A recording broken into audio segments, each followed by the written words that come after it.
تفسیر قرآن کوئی کامل مکمل نہیں ہے، ممکن نہیں ہے کہ کوئی کامل اور مکمل تفسیر ہو سکے۔ کامل تو قرآن ہے، اس لیے کہ اللہ کا کلام ہے، اللہ کے علم میں کمی نہیں، اللہ کی حکمت میں کمی نہیں، حکمت بالغہ، حکمت کاملہ، علم کامل۔ لیکن ہر انسان چاہے وہ رازی ہو اور چاہے وہ کشاف ہو اور چاہے وہ ابن کثیر ہو، چاہے وہ ابن تیمیہ ہو رحمہم اللہ، سب کا اپنا اپنا مقام ہے،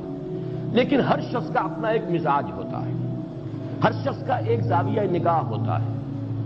ہر شخص کا اپنا ایک ذوق ہوتا ہے، کوئی شخص بھی اس سے ماورا نہیں ہو سکتا۔ ہر شخص کا ایک ذوق ہے،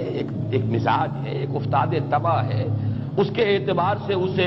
یہ جو حقیقت کلی ہے قرآن کی، اس کے کسی ایک پہلو سے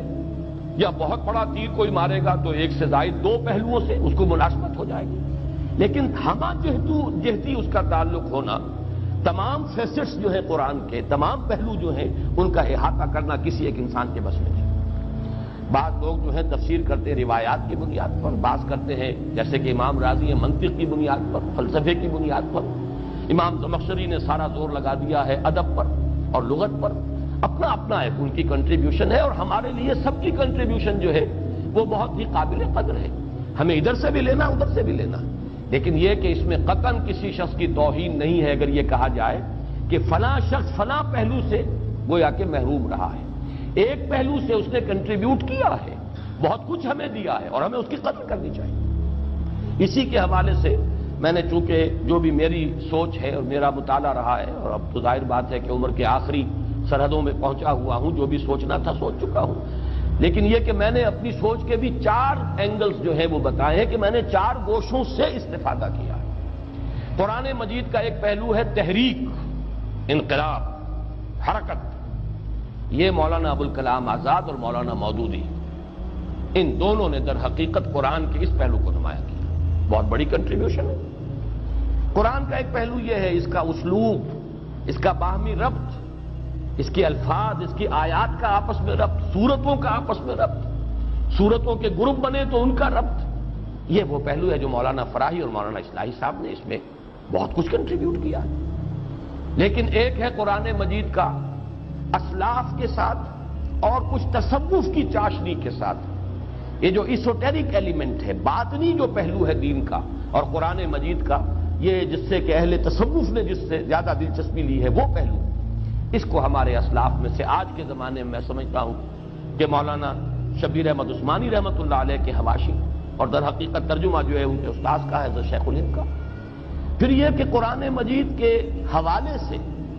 فکر جدید پر تنقید، کہ فکر جدید اور جدید نظریات میں کتنا حصہ غلط ہے کتنا صحیح ہے، یہ تو ظاہر بات ہے وہی شخص کر سکتا تھا جس نے جدید فلسفہ اور فکر پڑھا ہو، یہ عام علماء کے بس کا ہوگی نہیں جنہوں نے وہ پڑھا ہی نہیں، اس کوچے میں ان کا گزر ہی نہیں، انہیں پتہ ہی نہیں برٹرینڈ رسل کیا کہتا ہے اور آئنسٹائن کس بلا کا نام ہے، تو ظاہر بات ہے کہ ان کے نظریات میں کتنی چیز جو ہے وہ صحت پر مبنی ہے، فرائڈ کیا کہتا ہے اور مارکس کا فلسفہ کیا ہے، یہ تو وہی کہیں گے جنہوں نے اس کوچے کے اندر خاک چھانی ہو۔ اس میں یہ ہے کہ علامہ اقبال اور ڈاکٹر رفیع الدین، یہ دو اصل میں دو کے جوڑے ہیں، ڈاکٹر اقبال ڈاکٹر رفیع الدین، مولانا فراہی مولانا اصلاحی، مولانا ابوالکلام مولانا ابوالعالی،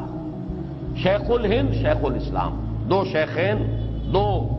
ڈاکٹرز، دکترین عربی میں آپ اسے کہیں گے، 2 ابوین، ابوالکلام ابوالعالی، اور 2 یہ جن کی نسبت جو ہے فراہی اصلاحی یا نسبتی جن کے ناموں میں آ رہا ہے، تو یہ ہے جس سے کہ استفادہ کیا۔ تو میں نے آج یہ بات دوبارہ اس لیے دہرا دی ہے کہ جو بھی طالب علم ہے قرآن کا، اسے یہ اصول کے طور پر سمجھ لینا چاہیے کہ جب تک وہ پینورامک نہیں بنائے گا اپنے ویو کو، اگر کسی ایک ہی شخص کے ساتھ یا ایک ہی شخصیت کے ساتھ یا ایک ہی تفسیر یا ایک ہی مفسر کے ساتھ اس نے اپنے آپ کو نتھی کر لیا، تو گویا کہ وہ محروم کر رہا ہے اپنے آپ کو قرآن مجید کے دوسرے پہلوؤں سے